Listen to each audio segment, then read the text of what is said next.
Ladies and gentlemen, it is my hope that you are doing well. No longer is it the time that you used to say that you cannot buy a kikuyu, you can only rent one. Huo msemo umepitwa na wakati, and it has been proved beyond any reasonable doubt that you can buy kikuyus at the cheapest price in the market. And if you ask William Samoei Ruto, he will tell you definitely those people who are saying you cannot buy kikuyus were read by Mutahi Gunyi, is the one who came up with this theory. But today, Mutahi Gunyi, I doubt if he would repeat the same thing, the same theory. And if, because sometimes I know he watches my videos, I would challenge him to repeat the same.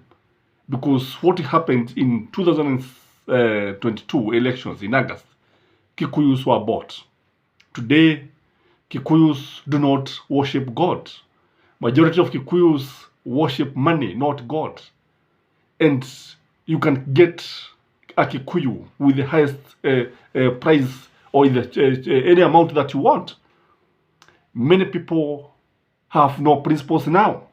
Hivyo ndivyo ambavyo inajitokeza. So if you're here for the first time, this is Kikuyus Command TV, the tallest man in Black Africa. So in this video, I want us to look at how easy and how cheap it is now to buy a Kikuyu. And if there's one person who understood the Kikuyus, it is William Samoei Ruto.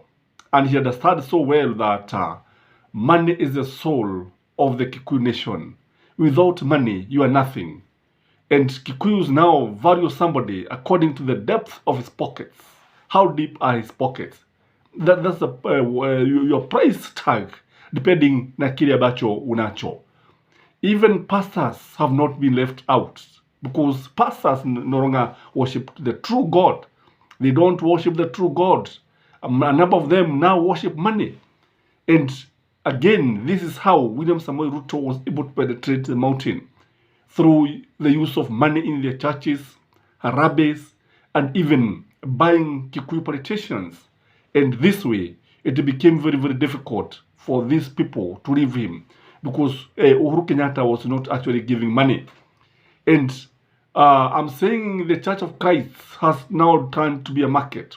Ni soko huru ambapo tunaona kwamba watu wanakuja pale, ile sadaka inatolewa pale, inatolewa ili kuhakikisha kwamba the pastor is happy. And that is why you see pastors trooping into the church to buy the pastors, and that politicians trooping the church to buy the pastors and the congregations.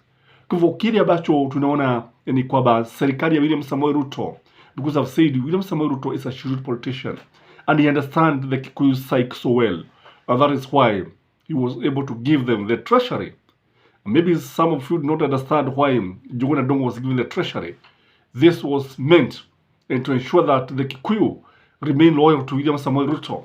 They don't bolt out. Wakiona pesa wanasahau kila kitu. Wakiona pesa watasahau mama zao, watasahau kazi zao, watasahau hata watoto wao.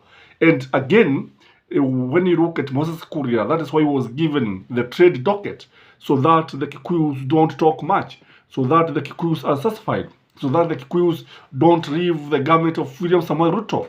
Because already there were jitters that Kenya Kwanza would suffer a major blow if the Kikuyus were to leave as you know, Kenya Kwanza government. So the UAD administration is very much aware of this.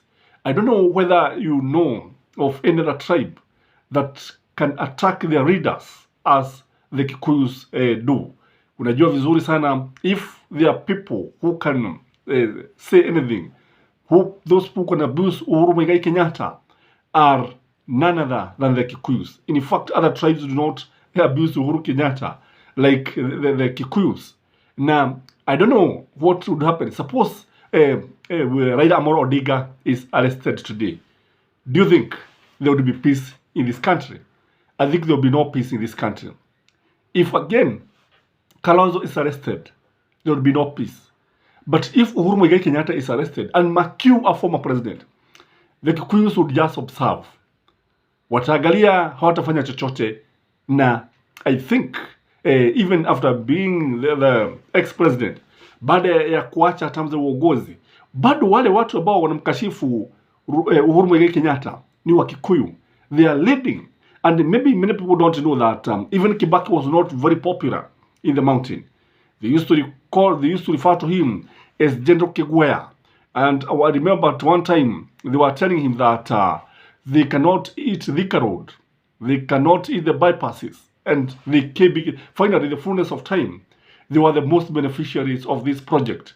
Kwa kile ambacho tunaweza kuona ni kwamba the last time, by the way, the Kikuyus were given real food was in 1984 when there was a major famine in this country. Lakini sasa tunaona wakipaga foleni. We are seeing them queuing now, begging for relief food. This is not something that we are used to. This could not happen during Kibaki's time. This could not happen during Uhuru Kenyatta's time. But it is happening now. Kwa sababu wengi wanatumia muda wao mwingi katika siasa. Now they are scrabbling for relief food. It is very, very unfortunate. Today, the Kikuyus have swallowed the line, hook and sinker of William Samoei Ruto, and the bait is no longer there. Kile ambacho kipo wamenaswa kabisa. Majority of the people who live in Nairobi are Kikuyus. But the funny thing is that they could not even start with their own. They could not start with Polycarp Igathe, though they are the majority. They waliuza kile kiti cha Nairobi kwa Sakaja, who is not even benefiting them in any way. Now, if there are people who are going to suffer in this country, it is the Kikuyu tenants when William Samoei Ruto ataanza kuhakikisha kwamba wanalipa kodi. And you see, William Samoei Ruto is doing everything possible to ensure that people pay taxes. And I'm telling you, the people who are going to finance this government, the people who are going to finance this government are none other than the Kikuyus. They are going to pay the highest tax, whether they like it or not, because the landlord will be taxed in Nairobi, in Kiambu, in Thika, in Murang'a, in wherever. And the people, the majority of people who live in towns are the Kikuyus. Now, they are the people who will suffer most. And don't forget, I've said, the Kikuyus will also pay the highest taxes, but they are not the people who are going to benefit most. That is why we are saying that they have swallowed everything that they have been given by William Samoei Ruto. So if you're here for the first time and you don't agree with what I'm saying, kindly comment. Let me know whether you agree with what I'm saying. Also, like our video, kindly. And for those who are not subscribed, kindly subscribe. Our number is always there for those who keep on reaching on to us and supporting us in various ways. I remain yours, Gracious Kaman, the tallest man in Black Africa. Bye-bye.